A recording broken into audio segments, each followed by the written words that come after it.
Hello and welcome to our first ever webinar all about AI and how to use these tools to elevate and enhance your business as a content creator. This is how the flow of today is going to work. We have three incredible speakers who each have excelled in their own space on the internet on specific social media channels. First, we have a TikToker, McKenna, who has over 228,000 followers, and we'll be talking about the AI tools she uses to help her plan out her content, what has helped her land brand deals, which also happens to be the same tools that she used to plan events that she hosts and to how to stay organized. And it actually does quite a lot for her. So we'll be talking about that. Then next up, we have a YouTuber, Bill, who loves nerding out on cool gadgets and going into detail about them on his channel. He actually joined RockPorch last January and has been making significant passive income with us on his channels with RockPorch links ever since. And he will be talking to us about the tools that he uses to help him leverage SEO, especially now that the algorithm is changing with AI and other tools that, help him with his computational skills and stuff like that. So we'll be diving into that. And then finally, we have Britt, an Instagrammer and YouTuber who also has an email list, is a full-time adventurer with her husband and dogs, who will be talking about the tools that they use to draft scripts, plan podcast episode, and basically how it helps her refine her storytelling plan. Let me just invite them to the stage really quick so you get a little visual on them. Here's Britt. Hello. Here's Bill. And there's McKenna.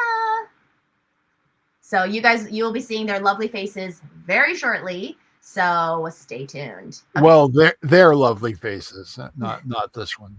All of your lovely faces, yes. Okay, so let me pop you guys off, and then we'll be bringing you guys back on soon.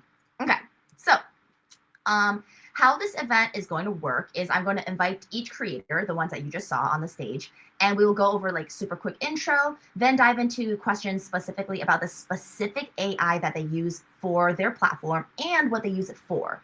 I'll interview each creator for about like 10 to 15 minutes, but it may also vary, just depends on, how the conversation's going and stuff like that. And we will leave about 5 minutes at the end for questions. So please get your questions ready at the end to ask in each section. I'd also love to learn who is currently in the audience today and live with us. So if you could drop your name, your primary social media handle, whichever channel you use the most, and if you use any AI tools to help yourself automate, any processes. So please drop the name of the AI that you use as well. So once again, your name, your primary social media handle, and then the AI tool that you use currently, if any. And I also know that there was a little bit of a time mix-up as well. So hopefully there'll be some people live, but I know also that we will be recording this and you guys will be seeing this later on. So of course, you guys can also email us with any questions as well. Yes, so we'll talk about that later. So this chat will also be the place where you drop any questions at the end of each creator interview. So once again, please have your questions or comments ready, typed out in the chat. So so that you have your question, ready when it comes up and there's not a delay, we can jump right into it, etc. So, all right. As you guys are kind of introducing yourselves in the chat, I'm just going to quickly introduce myself and then we can officially get started and then bring our first creator to the stage. Hello, my name is Elaine Rao. And for the past year and a half, I've helped develop the team and the creators that have joined RockPorch start a new income stream with us, and totally for free. Yes, you heard that right. What we do is we jump on calls with our creators and we educate them on the best practices on how to monetize. Using the industry knowledge that I've accrued over the past 7 to 8 years when I was a full-time content creator myself. And then I've translated that into educating the creators on our platform so that they too can land brand deals for themselves, make more passive income with affiliate links, and in general, just develop their monetization skills. I don't know I don't know a single other platform out there that will give you that one-on-one attention like we do at RockPorch and do it for free as well. So definitely utilize the team if you're trying to grow your income. Let's see quickly who is in the audience. Bree, we have a main YouTube channel. Bree, drop your channel, like what it is called. And let's see, we have Graham from Patio Furniture, Facebook, YouTube, and they use AI for caption generation and lead creation. Oh, sorry, title creation. Can you tell us what AI you specifically use, Graham? That would be amazing. Okay, super cool. All right, so let's bring McKenna to the stage. Hi. Yeah. Hello. So McKenna, can you tell us a little bit about your background and how you started your creator journey? Sure. My background actually has nothing to do with what I do today. And honestly, I'm very thankful for that. But I started with photography and also dental assisting and like personal training. So I did a lot of different things beforehand. And then I got married, I ended up getting pregnant and I had a baby and I wasn't going to go back to work. I just like wanted to do the full-time stay-at-home mom thing. That's what I do. But I also still have that like entrepreneurial spirit. And so I was like posting on TikTok for fun. And I kind of had honestly like one video go viral and I kind of had the classic blow up overnight, which is crazy. And then I had a couple brand deals roll in. I was like, oh my gosh, like this might be what I do as a stay-at-home mom. Like I saw other moms doing it and I was like, how, like I couldn't even figure out how they made money online. It just didn't make sense to me until this brand deal rolled in. And I was like, oh my gosh, this is maybe how I do it. So that's kind of how I fell into it. And then I started finding other streams of income like this, where I could link content that I was already making. And people were always asking me, what are you wearing? What are you using? What are you doing? So being able to link all my items in one place and direct people to that, I quickly realized that's also an amazing stream of income. And so that's kind of how I fell into it. And now I'm doing this full time at home as a stay-at-home mom. I have like 2 hours a day when my husband gets home to work.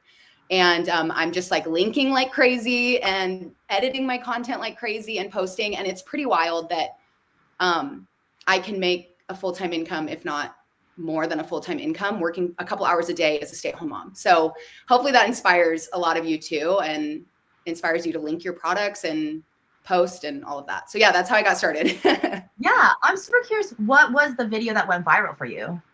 I had a summer salesman come knock on my door and I had a newborn and he asked if he could use my bathroom, and I don't know how to say no to people. Today I could 100% say no to people, but I let him use my bathroom and then he left. And I was like, oh my gosh, I have a newborn at home. This is crazy. I made a TikTok about it and it literally quickly reached 10 million views within like 48 hours. And so people were like, you're crazy. What are you doing? But the thing that helped me with that is it was about catered towards being a mom. And so a lot of moms were watching my content and those are the people that followed me, which was right up my alley, exactly kind of where I wanted to be. So that's how it happened. And then I think I gained like 100,000 followers overnight. And then from there, I've been slowly grinding and pushing through to continue to grow my platform from there. So yeah. Yeah, lovely. And what were the brands that reached out for brand deals? Like what were they? At first I had actually a mommy brand, and it was on Amazon. It was a sleep sack brand. And then I had a beauty brand reach out to me and want to partner with me. And they were like, you need to be able to link products here and here. So that's how I discovered the whole affiliate marketing and stuff like that. So. Okay, amazing. So now that we know kind of how you got started and what you do and all that stuff, what are the specific AI tools that you use and what problems specifically do they help you solve? So as a mom, like I said, I have like 2 hours a day to work and I don't, once in a while I'll hire out help. With my sisters have helped me here and there. My mom has helped me here and there. I have a girl who lives here that helps me here and there, or I'll hire a babysitter. But like I'm running my own business. I'm at the heart of it. And like, I do a lot on my own. I do most of it on my own. And so those like repetitive tasks I need help with. So training AI to do it for me has been incredible. So I know that other people are going to be talking about a lot of these platforms, but I use like chatgpt. I use repurpose.oi, which is the most life-changing thing for me. And those are like probably the ones that I use the most AI wise. And yeah. Okay. So tell us a little bit more about repurpose.io. So Oh, I keep saying, yeah, same, whatever. Yeah, like what specifically does it do? Like I know that it repurposes content, but like how do you specifically use it? Sure. I don't have time to post on 7 different platforms. And I do the stay-at-home mom thing, so you can probably hear my kids here. I just, as much as I would like to do it all hands-on myself, I don't have the time. So I have been able to train this repurpose platform to post. I post one time on TikTok, and it distributes all my content on Pinterest, YouTube Shorts, Instagram Reels, even LinkedIn and like Twitter. You can do it on a lot of platforms, and that has been honestly life-changing for me. So yeah, you just train it one time. It's a little bit time intensive at first, and then and then from there, it's repurposing my content as I sleep. Okay, so when you say train, Yeah. I hear your baby. Yes, I'm still here. Okay, yeah. So when you say train your AI, you're talking about setting up oh hello. Yeah, you're talking about setting up the systems within repurpose IO or OI. Oh my gosh. Yeah. We're gonna call If it you type in either on Google, I think it'll still come up. So yeah, that's what you mean though, right? Like you're just talking about setting up your systems in the back end. yes. Yeah. So Okay. I set it up one time. This is why I need the help of AI, because as you can tell, I had them all set up, but they hear me talking and of course they want to join. Yeah, you train it one time. So I link my TikTok, I link my Instagram, I link my YouTube, all of those. And then from there, I set up a streamline. Basically, I want it to take my TikToks and I train it to post to YouTube Shorts within a couple hours, and train it to just do all the work for me. Yeah. I'm so sorry, but this is my real life. I love it. I love it. Why Yes. AI is like the best thing for me. There is no filter here. Actually, something that has, I feel like is kind of important to mention, and sorry if I'm like changing it, but I was kind of against AI for a long time. I didn't feel like it was super, like I didn't feel like it was authentic, and I didn't feel like it was something that was true to like people who are following me, because I always want to stay authentic to my followers, subscribers, honestly, my friends on there. Like I want to stay authentic. And so it didn't feel authentic to me. But my husband works for Amazon. He works as a software engineer there. And he's like, McKenna, that's just the world we're going into. He says he uses AI. His boss requires him to use AI every single day because it makes him a better employee. It streamlines his work. And he was like, try it and just see how it goes. And I tried it for a week, and I was like, this is the best thing that I have ever added into my business. And it saved me money. Like I was paying my sister $20 an hour under the table. I was just Venmoing her $20 an hour to repurpose all my content for me. And that was like adding up so fast. Like there were some months I was paying her $1,000, right? And when I started this, not to like fire my sister, but she's actually the one that brought it up to me. She's like, hey, did you hear about repurpose.oi? And I was like, no, I looked into it and it was $35 a month. So I'm paying $35 a month to take the place of everything else that I was paying somebody else to do. You know what I mean? And I'm like, oh my gosh, Chandler, I'm so sorry, but you are fired. And she's like, it's okay. Like, she's like, I get it. Plus she just had become a mom, and she's like, I'm getting super busy too. Like, this is just so tedious, you know? So it ultimately ended up saving me like, honestly, like $1,000 a month, because I'm paying this one-time fee and it's repurposing my content in my sleep. And the amazing thing you can do, like on Pinterest, you can repurpose it multiple times. So you can have it repurpose again in a month, pin the same pin to a different link. So like, again, it's just like this auto system that is just going for you in the back end that you don't even have to think about. You can get down to the creator, like the part that you started social media for, right? So sorry, that was kind of a long-winded answer, but. No, that answers so many questions all in one. So that's awesome. Yeah. So there are a couple repurposing tools that kind of, so obviously you post once on, let's say TikTok, right? And then it repurposes to everywhere else. However, there are some tools that kind of make it look funky And how does repurpose, or how have you found the capabilities of repurpose actually repurposing it correctly without that human element? Sure. Yeah. So like when you're posting from TikTok, you can have a longer caption, right? But when it goes to YouTube, you only have a certain amount of character that you can have. But you can have like all of the hashtags on TikTok. You can set it up in repurpose.oi to become tags on YouTube. So every time you hashtag something, it will become tags rather than like the caption on YouTube because it's a lot shorter. You can also, like, a lot of my TikToks end up being longer than 3 minutes. So that doesn't translate onto YouTube Shorts. YouTube Shorts, you can have a max now of 3 minutes. I think it used to be a minute. So you can set it up on the back end to crop your video where you want. It's a little bit more hands-on to do that, but you can go onto the back end. And another thing, like YouTube, you want to be the first one to comment on your video a lot of the times and have your comment pinned at the top in case people go to the comments to look for more information. On repurpose.oi, you can set up that first comment. So I don't even have to think about it. Like, there's already a comment going up on each video I post that automatically pins to the top. And I usually put my link tree there where I just say, if you want to shop anything in this video, click here, and it'll take me, or take the person who clicks on it, to all my links. So that's just automatically set out there. And it just, again, helps with all of that. Okay. So not only does it convert the specific hashtags across each channel, but it also helps in that sense. That's incredible. Yeah. And I can't even tell, like, there's a lot of creators that I'm friends with and they're like, oh my gosh, I use that too. And when I look at their content, I can't tell that they're cross-purposing content using an AI tool. Like, it feels like they're genuinely posting it because it adds those personal touches if you set it up.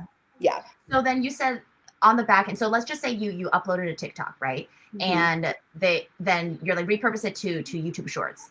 It will then prompt you to say, hey, you need they need a little bit more information for you to input into like where to cut it.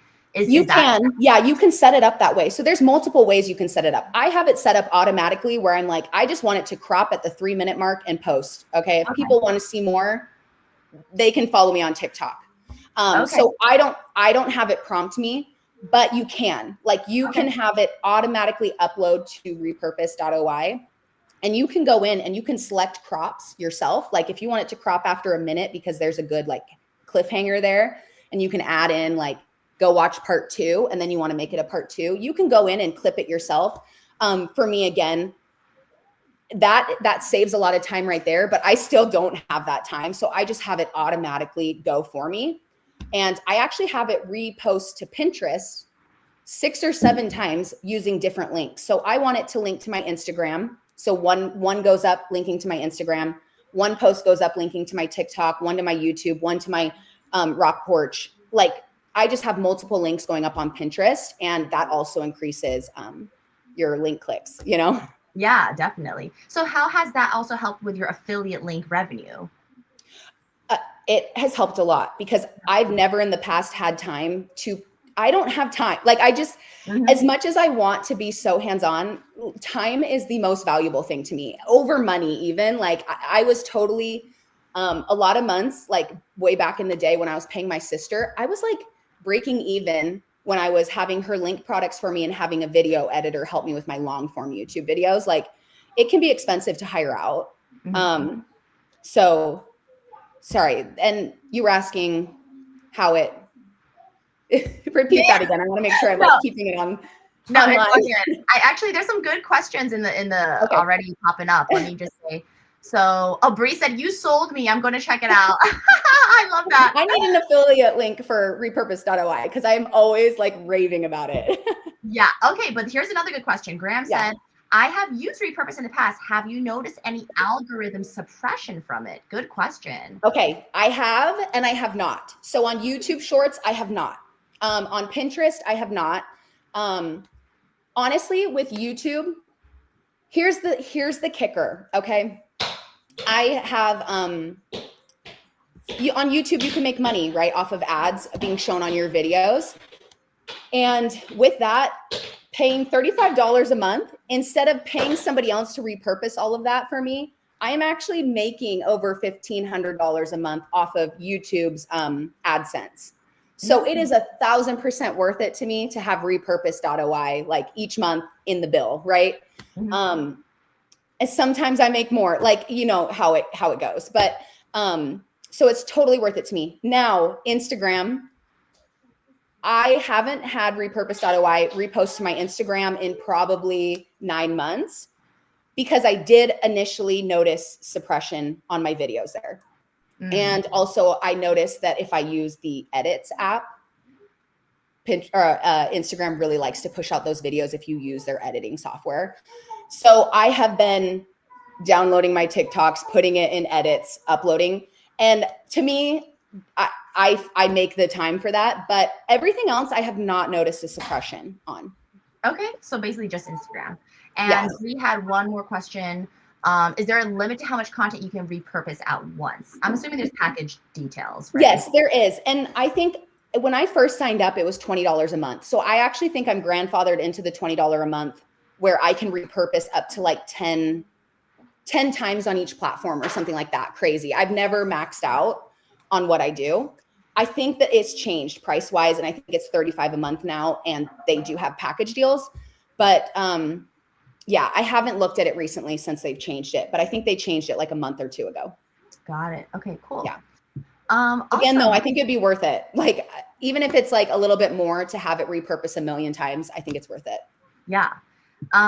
Okay, super cool. So I think that is our time. Sure. Sorry. Yeah. No, that was so helpful. I think you convinced like everyone on the call to like sign up. Even Britt, the other speaker, she just where was that? She says, "Go to download repurpose right now." We'll talk to Britt about that. That's so funny. Oh, sorry. Well, final question. Okay, before you hop off, do you use repurpose on every post, or are there unique strategies you use per platform? For me, I use it on every post. You can go in and you can have it only repost certain videos with a certain hashtag. You can set that all up. For me, I'm a lifestyle creator. I want just everything to go to YouTube Shorts because I monetize off of it and it's totally worth it. So yeah.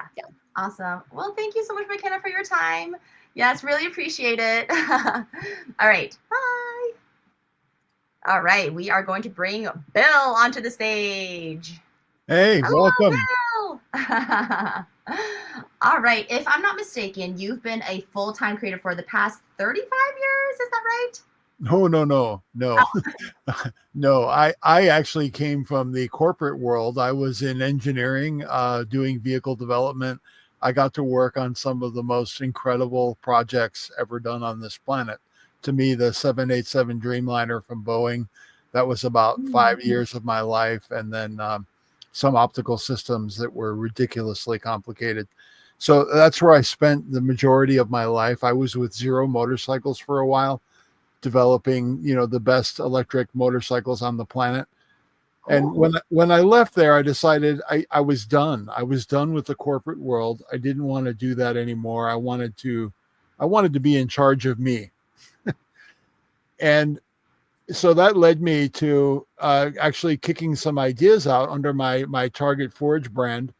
I had some ideas for some targets for air guns, and I made them, and I was trying to market them myself. So I kind of came into this creator thing through the back door. I was actually a manufacturer, and I noticed that there were some high profile YouTube folks that when they would ask me for a product to show on their channel and I gave them one, my sales exploded. And I'm like, there's something to this.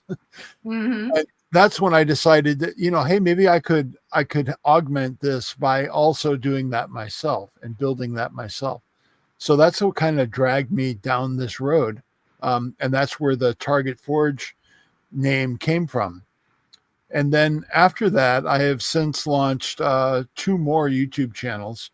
One is the DIY Maker, which is kind of more of a broad spectrum content, because once you develop a niche on YouTube, it can really crush your views if you deviate from that. But creating a broader band entity on YouTube from the beginning won't have that same effect. So that's what the DIY Maker channel is. And then I'm also a host on the largest podcast in the airgun space, and that is called the Airgun Geeks Podcast. And we also have a YouTube channel for that. So I'm juggling those three things, and then I'm also an Amazon influencer, and that's probably right now where a majority of my income comes from. Yeah. So there's so much to talk about. I'm assuming, yeah, I know that you use a ton of different AIs and interesting AIs too. So can you tell us a little bit about the AI tools that you use and Certainly. what specific problem each of them solves for you? So here's where the rubber meets the road with AIs.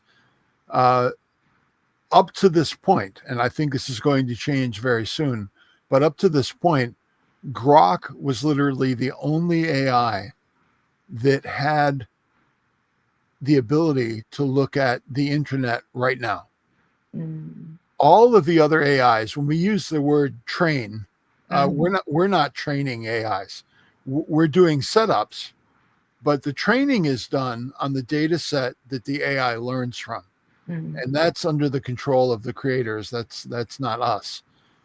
So when an AI is trained, it looks at a set of words, and it learns from that, and it tries to emulate that.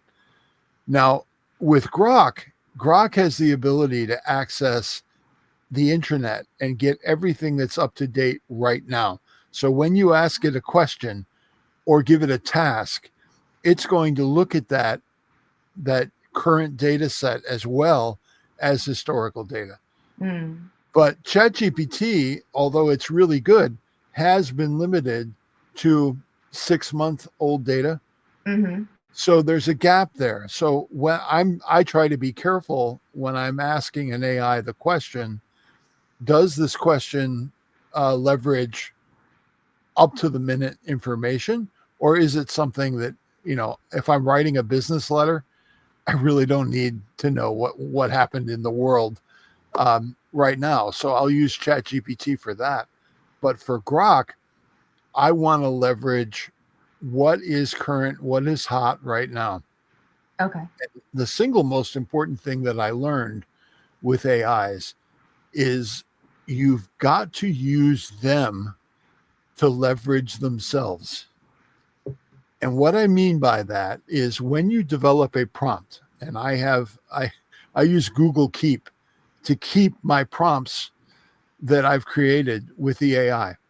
So I will very carefully, and I will also iterate, I will ask the AI, hey, Grok, I want you to give me a structure for a prompt that gets me SEO. I want to optimize SEO. I want to optimize views. And I want to do that on the following platforms. And I want a unique answer for each platform.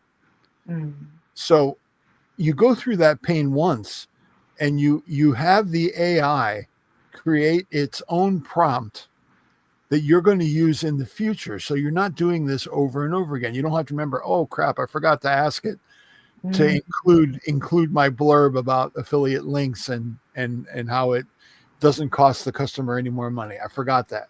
It's all baked in once I get that master prompt, I will use it, and I'll reevaluate it maybe every 3 months or so. I'll be like, is there anything else I can do here? But where Grok is really effective, and this was something that really helped me tremendously, when I needed keywords that were relevant to my content, sometimes I would miss groups that would benefit from my content. But based on my description or the holes that I filled in the prompt, Grok could look at that and go look at the internet and then pull in other suggestions, because I give it that ask in the prompt itself. I want you to look at everything on this and tell me what is the best set of keywords to optimize viewing on this video. And it does a fantastic job. It catches so many things. It's like, oh, You just did a video on generators, and people who do off-grid, people who do prepping, people who do all of these things that I might have missed, it pulls all that in and gives me one unified answer that is as optimized as I can make it. So that's all about leveraging that AI to make the AI work for you better. Okay, so as a summary of what you kind of said, and correct me if I'm wrong, so you use Google Keep as a master prompt in terms of making sure that your branding is on point, and then you implement. I just use Google Keep to keep. Keep your prompts. It's almost like a bulletin board of Okay. my stuff. It's a notebook, right? It's a digital version of a notebook. But once I get a prompt that I like, I will copy it to Google Keep, so I can always just grab it and then copy and paste it as much as I need to. Got it. Yeah, so that's like your master branding prompt to make sure that you don't miss anything, and then you tweak that as you go. Now, Yes. so there's Grok. So I personally use Perplexity AI because it is also, I think, up to date because it scrubs the current internet versus ChatGPT, which, as you mentioned, yes, it's 6 months old data that is inputted into it. What do you think about Grok versus Perplexity, and why did you choose Grok? Well, one thing that I've fought, Elaine, because I'm in this air gun space, there are a lot of people who focus on the word gun. And I'll tell you, I struggle a lot with getting that content viewed on YouTube, on Facebook, on Instagram. Instagram has shut down my entire channel because they're like, well, we're only going to show your stuff to people who are already subscribed to you. I'm like, well, you just killed my growth. Why are you being this way? And it's this whole anti-gun mentality that these are air guns, knock it off. But that's not the way they see it. That's not the way this is viewed. So for me, I've got to be very careful how I leverage that. And I'm not familiar with Perplexity and what its view on certain topics are. I can tell you, Grok never censors me. Grok is always open, and I have seen tremendous growth recently using X as another outlet for my content because I don't get censored. There's no censorship going on that platform.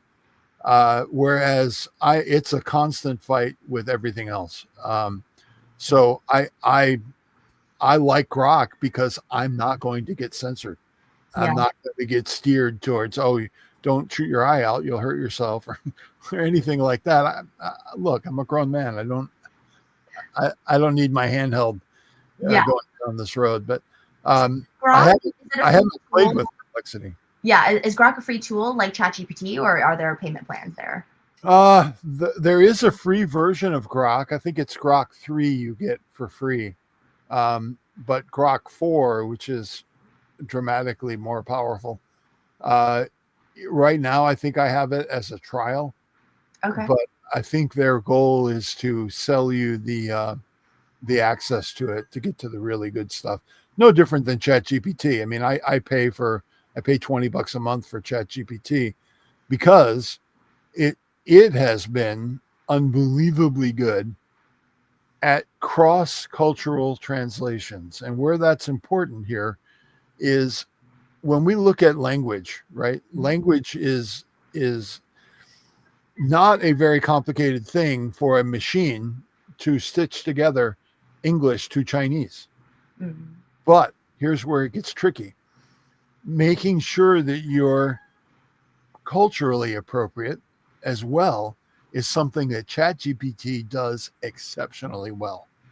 Interesting. I have had Chinese readers of my letters because I deal with China a lot. And that can be a challenge because sometimes I'll say something and I'll get an answer back and I'm like, what did you just read? I have no idea where this question came from. And when I started using ChatGPT to use that translation capability, man, that was game changing for me to be able to talk to them in a way that was meaningful for both of us. Got it. So Mhm. so I would use ChatGPT to develop a concept, develop an idea, and then once I had it right in English and I was happy with that, my very next instruction to ChatGPT was, okay, now prepare the same thing in Chinese, and here are the variables like the addressee and all of that stuff. And it goes ahead and stitches it all together. I copy and paste that into my email tool, and it is magic, pure magic. Okay. So this is off of your social media channels. This is purely dealing with manufacturers that you work with from China and the communication that way, right? Not necessarily translating your captions or whatever on No, YouTube to Chinese. Okay. no, but it is still applicable to my social media journey, Okay. because a lot of these are manufacturers that are sending me product to evaluate, sending me product to do a review on, that they would like whatever I do, um, to be part of their program, and being able to communicate with them effectively is absolutely critical. Love that. Yeah, that's definitely, yeah, an additional added way to use AI for sure. Are there measurable goals that I know you're like an AI vet at this point, because you've been using it before it was even kind of popular, right? So could you talk about a little bit how you've used it as to compare AI against itself, right? Utilizing A/B testing and how you've had measurable goals from utilizing AI in this way. I've never done any A/B testing of me versus the AI, Oh, sorry. or Not like or the two prompts that the AI comes up with, and then testing perhaps your subject title, your the SEO on your YouTube descriptions and stuff. Do the testing on YouTube Shorts like that? no, because I've already asked the AI for an optimal answer. I've asked it for, Okay. I want views. I want this to be seen. I've given it that direction in my prompt. So I'm not looking to experiment with its output. Um, and I will say, Grok gets it right about 80% of the time, um, maybe 85. There are times when I have to go and say, "Hey, Grok, hold on, pump the brakes." That's not valid, because there is one nuance to Grok that you won't see on other AIs. It can sometimes make assumptions that you did not intend. Okay. And you just got to be cognizant of that when you give it, even though I've got that pre-canned prompt, and I give it to it, check its work every Mhm. time. Now, this is evolving. This is evolving so fast that I don't think humans are ready for what's coming. But being able to interact with it in a way that is, actually training it, it's actually learning. And I can tell you, I've had so many arguments with AIs, and it's actually what led me to the discovery of using the AI to help write better prompts for the AI, Okay. because I was developing some software for a product I was developing, and I'm not a great coder. That's never something that was part of my wheelhouse, but I could write software. I've been writing it since I was a kid, and I noticed that it kept making the same mistakes over and over again. So finally, I asked it, I'm like, "You're really frustrating me to no end. Why do you keep making this mistake?" And it actually came back with the answer. It's like, "Oh, well, when they coded me, I was limited to how much regression I could have to look back at previous work. So that's why I keep making the same mistake again." I'm like, "Now I know. Now, Hmm. with that little piece of information, now I can include that enough information from the past to keep it focused."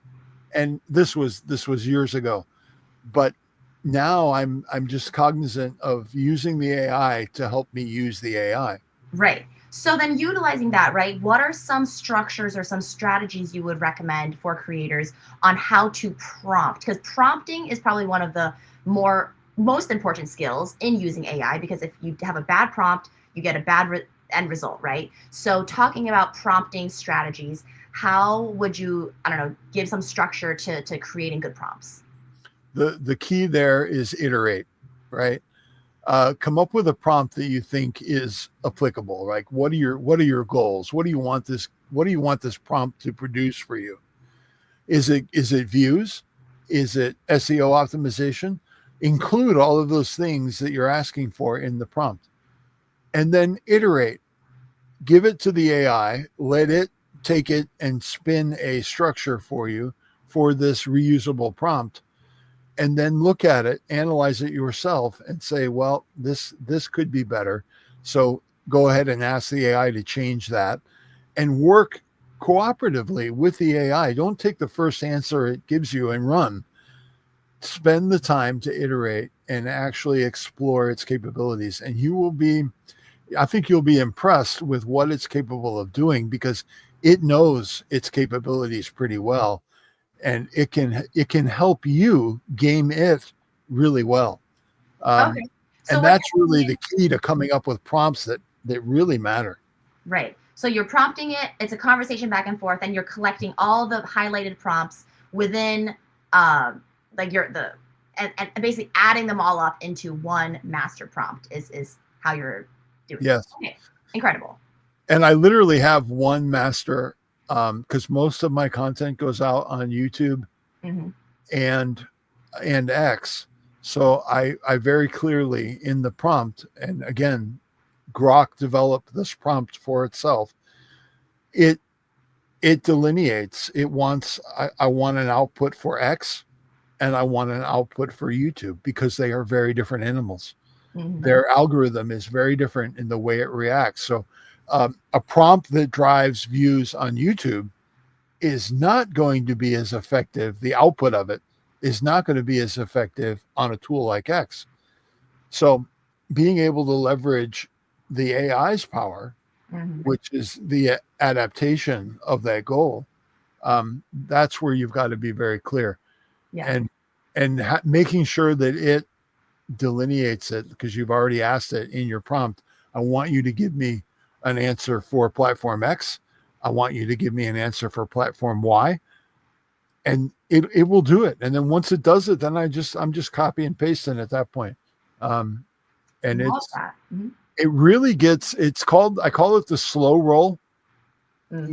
You're probably never going to reach viral notoriety here, and I caution creators never to chase viral content.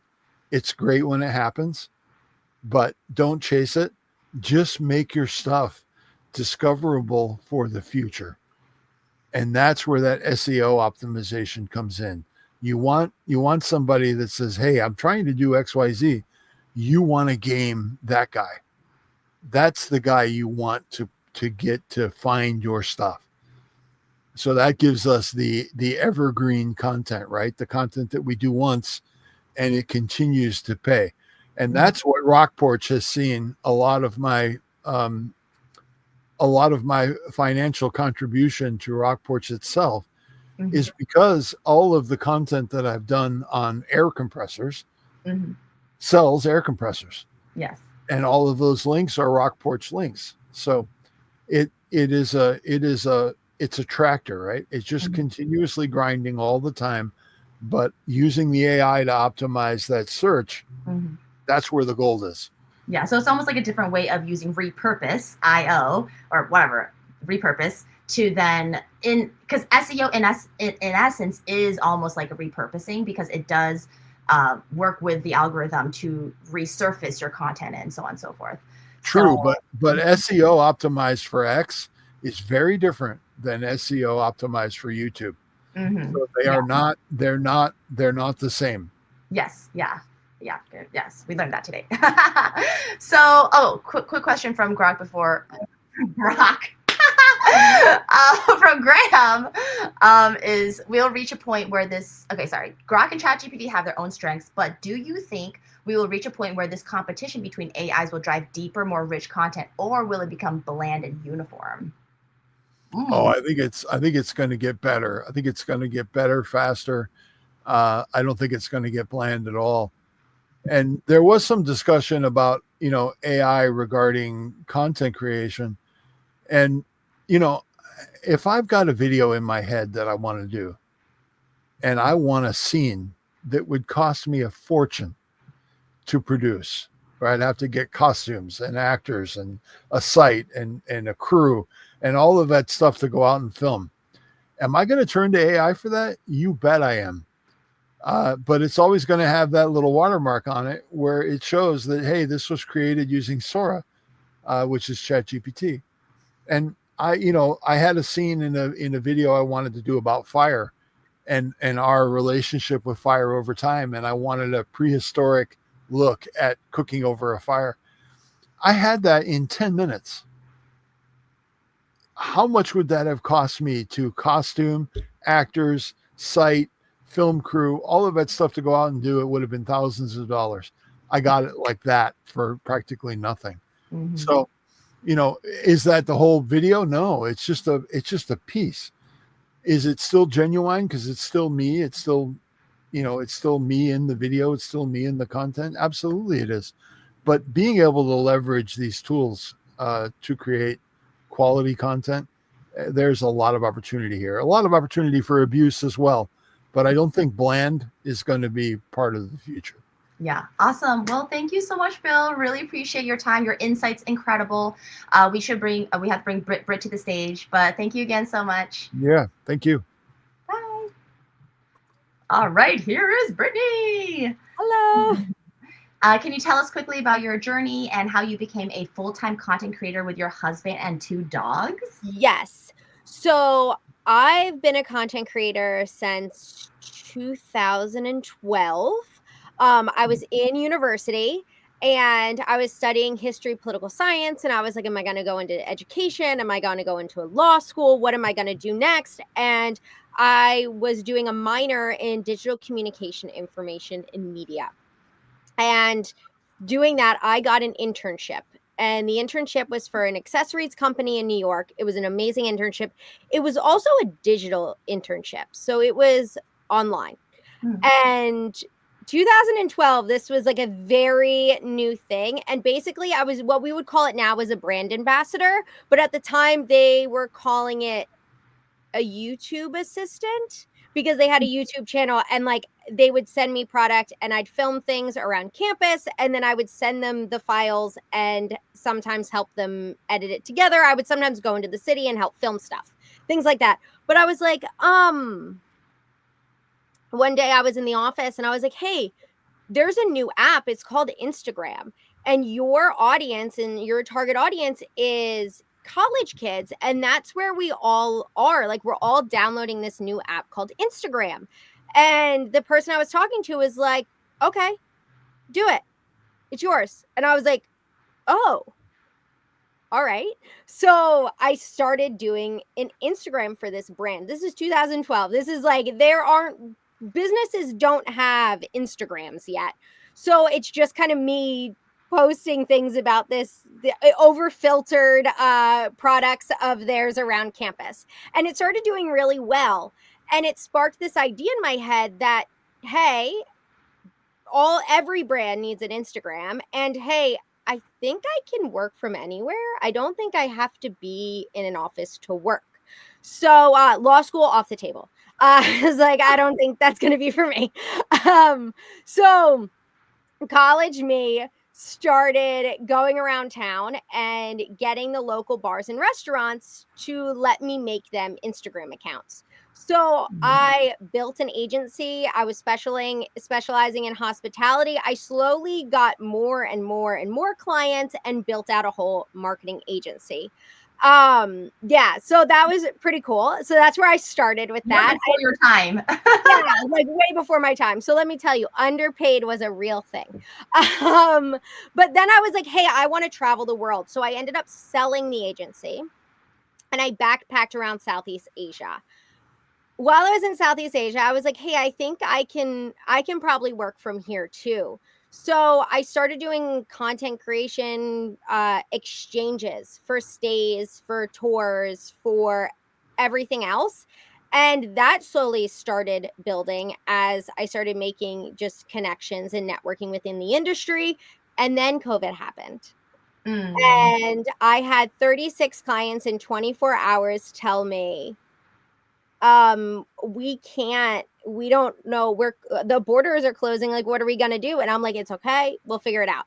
So I came back to the States and I looked at my own social media, and I had spent the last near decade at this point, building out social medias for everybody else.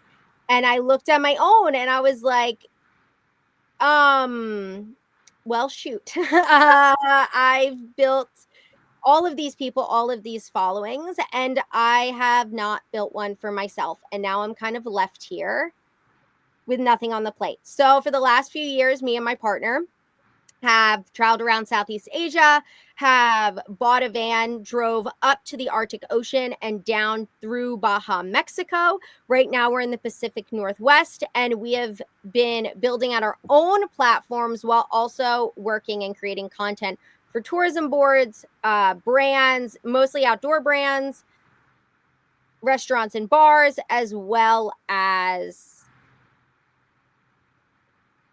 I said tourism boards first. Yeah. Tourism boards. I was like, I knew I went full circle here, but I'm not sure. and that's where we are now.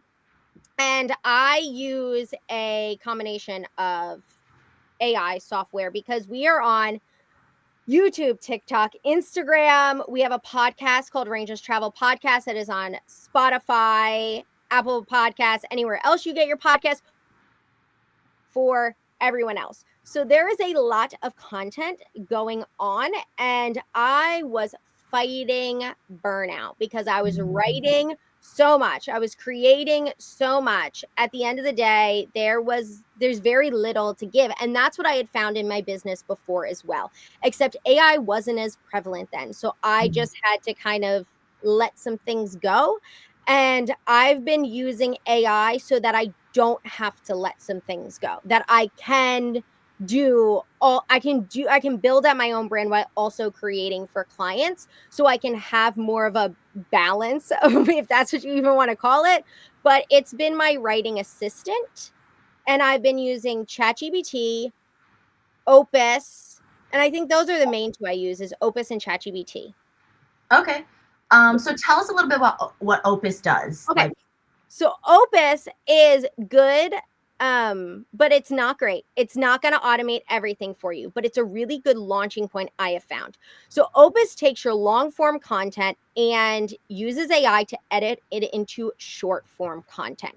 So because we have a YouTube channel that typically gets one travel vlog a week, and we have a podcast that is also on a video podcast that's also on YouTube that we do twice a month, so every other week, there's a lot of long form content going out. I can upload it into Opus and they can shoot me out 20 short form clips. Yeah. Okay. Which is incredible. Now, the clips, some of them are really good. Some of them are not so good. So you have to go back and double check it, but it saves so much time, because if I were to go through after editing, spending like a week editing a long form travel vlog, which is so much work and labor intensive, to then go in and pull all these clips and make comprehensive short forms is honestly just overwhelming. Like, it's just so time consuming. So to have Opus to be able to plug it in and shoot me out 20 clips of short forms that I can then just tweak a little bit and then repurpose out onto mostly YouTube Shorts, and then a little bit onto Instagram and a little bit onto TikTok, saves an incredible amount of time. Yeah. Incredible. Okay. So it's interesting because we have like the short form, and then now we have long form converting to short form. Yeah. So there's like a whole ecosystem going on here, because yeah, I mean, long form people love long form, and short form, it's like a whole divide over here. So super cool. So in regards to, is there any AIs that you use with your podcast to like market your podcast? Oh no, I think you are frozen. It's okay, I'm back. Okay, I was like, oh no. I'm on my Starlink. I'm literally in the forest right now. So wait, did you hear my question? No, I didn't. I'm sorry. So love that. Yeah, you use all this to like repurpose your stuff. is there something that you use for your podcast to market your podcast in terms of AI? As far as marketing goes, I will use it I use ChatGPT for a lot of writing, which then I'll use for marketing and script writing and everything else. So as far as using ChatGPT for the writing that I use in things, I like to look at it as my structure and my writing assistant rather than my creativity. So like I'll use it for like I'll brain dump into it, right? So it's like, oh, I'm going to do this podcast on, I'm going to Mount Rainier, right? So we recently did a podcast episode on Mount Rainier. So I would go in and like dump a brain dump about Mount Rainier into it and be like, help me organize this data and like put it in a, you know, manageable list that I can then use for the podcast. And then it will take that and organize all my thoughts together for me, but then I'll put the creativity into it and then I'll use that and then use that into marketing data to help me write like SEO optimized titles and engaging captions with a call to action to make people go and click on the link or follow it here or join more. So I'll use it in that kind of way as an assistant. Yeah, no, that's wonderful. We had a quick question from Bree actually, talking back about Opus. Does it automatically add captions on the screen? Yes, which is one of the things I like about it. And you can also customize it. So I've customized my captions so they're not like the standard one that Opus does, because if you just leave it, you can tell an Opus clip once you've gone onto Opus and you've seen it, because the captions are all the same and most people leave them the same. But there's actually quite a bit of customization that you can do in Opus. So you can change the font, the colors to fit your branding, you can make it your own, but it does automatically do it. And I have to say the captions are really, really good. And Opus has been updating a lot. So I've been using Opus now for over 2 years to take my long form into my short form. And over the last 2 years, it is a world of difference. They're an AI company that will also use more AI. So you can ask them to use AI B-roll in your clips automatically. Really? Yeah, which is kind of cool. Yeah. It's still like in the beta stages, I believe. But yeah, so they'll like add things in, they'll add emojis into your on-screen captions as well, which I find really interesting. So, and it's improving very quickly. So what I'm saying now, how I'm like, well, it's a little in 6 months, in a year, I might eat those words. So yeah. Interesting. So is it being trained to pull these images according to what is algorithmically correct, or that would help I believe so. I'm not one of the programmers there, and I'm not affiliated with them. I'm just a somewhat satisfied user of it. And I believe they are, because when I watch what they're putting on, and just because I'm always trend predicting, I'm watching what the industry is doing. I've always been trend predicting. They seem to be with what they're using with the like emojis go in and out of trend. So like the emojis they seem to use tend to be ones that are in trend. Some of the clips that they're putting in it's B-roll clips. So like if I'm talking about a beautiful mountain, they'll put a beautiful mountain in there. If I ask it to, it won't be the mountain necessarily I'm talking about, but it will be a mountain. Okay, love that. So super cool. So how have you used ChatGPT in terms of your like affiliate strategy with RockPorch at all, and how has that worked for you? Yeah, so I have, and I use it just to help me. Well, first of all, I'll prompt it to give me ones that are good for my personal brand. So sometimes I'm not sure if something, or if I'm going through a bunch of like potential affiliates, and I'll be like, which ones fit in with Rangeless? Like if I'm brainstorming, right, I'll be like, which ones fit in with the Rangeless brand as well as the brand itself. And then I'll give them a bunch of brands that I've thought that are options in the affiliates, right? And it will sort through them for me and be like, this works for you, this isn't a good match, or like your content's not a good match for them. Like they're luxury and you're in the forest right now. Like that's probably not the best match. And I'm like, oh, but I might be able to do it. And ChatGPT will be like, no, it's not for you. And I'll be like, all right, whatever. So I'll use it sometimes as my sounding board. It's like my intern, almost like my unpaid intern, that I'll be like, hey, let's do can Rangeless is Rangeless a good affiliate for this luxury jewelry brand? And they'll be like, you could, or they'll be like, no.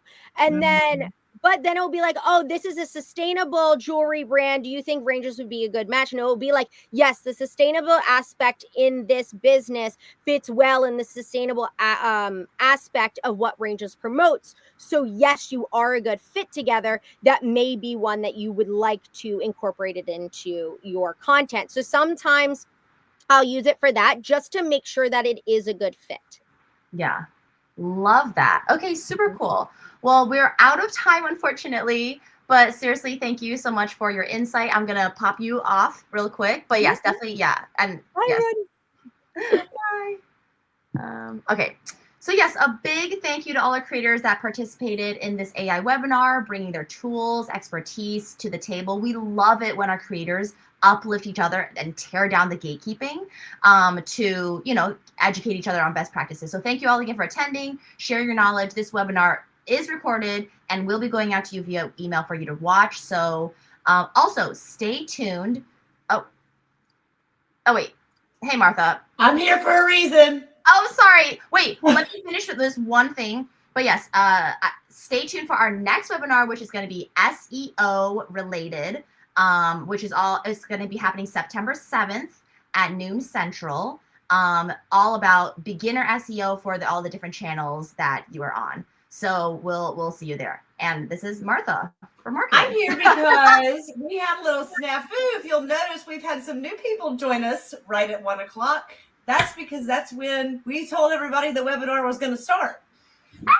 So for all of you who just joined, I am going to show the replay starting from the beginning in just a few minutes. If you give me a second to actually download it, and I'll be right back. Yes.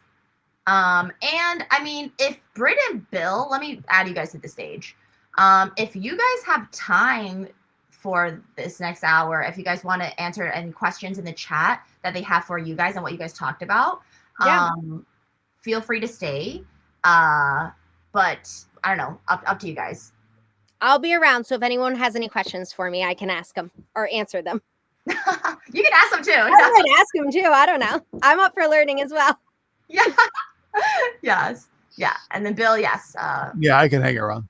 Okay, amazing. Let me just pop you guys off again. Cool. Yes, sorry about the little mix-up on times, but yes, we will get this sorted. So I'm not sure I'm going to be able to download it until we stop the stream. And I don't know if we can get back in using the same link. So what I'm going to do is I'm going to start a new one. We're going to do this. You want me to end the stream now? No. Oh.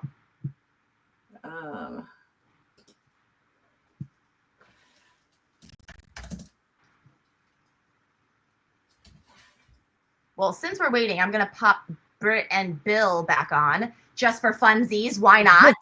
And so a couple questions for you guys. What did you guys learn yourselves in this webinar? And perhaps what will you potentially implementing in your business now after the webinar? I am ready to download Repurpose. I love it. I feel we are ready to download Repurpose as well, literally. I am ready. I've seen it online, and like when they first launched it, I'm always like in the thing. So when they first launched it, I got it and I checked it out, and I'm not gonna lie, it was a little rough when it first dropped. And I was like, you know what? Like, I just don't. This has way too many bugs. I'm gonna have to revisit this later. But now seeing how McKenna was using it, I was like, I'm ready. I think now's my time. Love that. Yeah. How about you, Bill? I've definitely, this is kind of more weight pushing me over the edge of the cliff where I've really fought short-term content. short form content, because to me it's the dopamine pump, right? It's everybody just sitting there staring at their phone looking for the next 60 seconds of glory. And to me, I always like to do the long form content, my podcast, my other more in-depth videos, and I've resisted that. And I'm probably holding myself back from a lot of growth that I could otherwise get if I could just allow people to have that dopamine pump that they crave. So I've avoided TikTok. I've done a few YouTube shorts that have actually done pretty well, but I've never made it really a focus of what I do.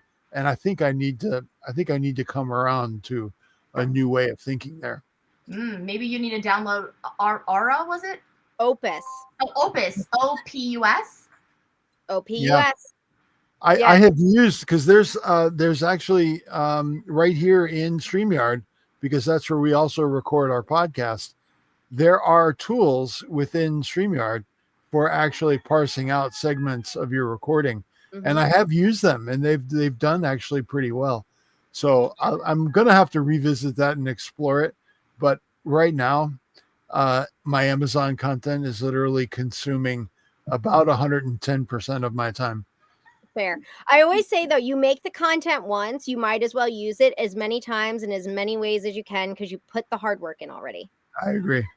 Yeah, love that. And with that, what's our next steps, Martha? Are we jumping to the next link? Yes, and if y'all can click over there, we're gonna close this one, and then but actually sorry y'all, this is so terrible. But wait, hold on. I think the link I sent y'all is actually going to be like the. Oh, unfortunately, you can't even copy the link. Can anyone copy the link? You have to put it in the chat. If you put it in the chat, we can copy and paste it. I don't know that it is copying and pasting, actually. Right. So it is in the chat, and that's how I was able to highlight it. But I personally cannot. I don't have it in my chat. Oh, really? Go to the comments. You're probably in our private chat. Yes. Sorry, guys. We have a private chat for the people on camera. So go to the public chat. Got it. Yes. Amazing. Okay, so Martha, what's the plan? Are we jumping over? I'm trying to get the right link, because the one in there is going to be the backstage, but we can try that. Okay. So everyone will be on the stage, I think, or behind the scenes or whatever it's called. But that's fine. Let's do that, and then I'm going to go ahead and close this one down, and I'm going to download it, and then we'll share it into the new screen, into the new live stream. Okay. Am I ending the stream? Am I clicking end stream? Yes. Okay. Thank you. Wait, but make sure. Actually, yeah, we do. So everybody jump in wherever you can on the other one that I put in the chat.